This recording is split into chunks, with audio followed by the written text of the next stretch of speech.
అందరికీ నమస్కారం అండి. వెల్కమ్ టు శ్రీ భక్తి తరంగాలు ఛానల్. శనివారం రోజున చెయ్యకూడని పనులు ఏమిటి అంటే, శనివారం నాడండి మనం అస్సలు కూడా నువ్వుల నూనె ఎట్టి పరిస్థితుల్లో కూడా ఇంటికి తెచ్చుకోకూడదండి. అదేవిధంగా తోటకూరను కూడా శనివారం నాడు కొనకూడదు. అదేవిధంగా శనివారం నాడు కొత్త చెప్పులు ఏమైనా కొనాలనుకుంటే కొనొద్దండి, స్కిప్ చేసుకొని వేరే రోజున కొనండి.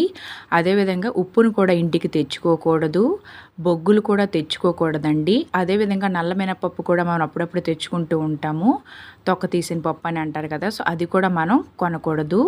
అదేవిధంగా ఏదైనా ఇనుము కొనాలనుకున్నప్పుడు కూడా శనివారం ఎట్టి పరిస్థితులు కూడా ఇనుముని మాత్రం కొనొద్దండి. వీటన్నిటి వల్ల ఏంటంటే మన ఇంటిలోకి నెగిటివ్ ఎనర్జీ వస్తుంది, దరిద్రం చేకూరుతుందండి. అందుకని సో మీరు ఎప్పుడు కూడా శనివారం ఏ వస్తువుల్ని కొనొద్దు. మీకు ఈ వీడియో నచ్చినట్లయితే మీ ఫ్రెండ్స్కి షేర్ చేయండి, లైక్ చేయండి, సబ్స్క్రైబ్ చేయండి. శనివారం మాత్రం ఎట్టి పరిస్థితుల్లో ఎటువంటి అత్యవసర పరిస్థితుల్లోనూ కానీ ఈ వస్తువులు ఏమీ కొనొద్దు దయించి.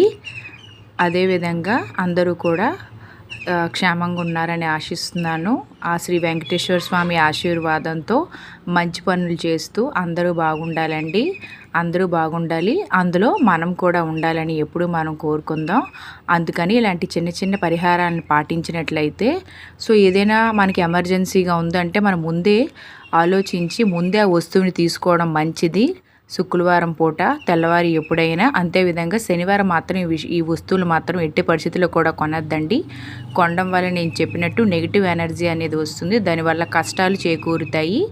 ఎందుకంటే నలుపు మనం మ్యాక్సిమం స్కిప్ చేస్తాం శనివారం పూట. సో మీ అందరూ కూడా శనివారం పూట ఎట్టి పరిస్థితుల్లో కూడా ఈ వస్తువులు ఏవి కొనొద్దండి. Thank you so much.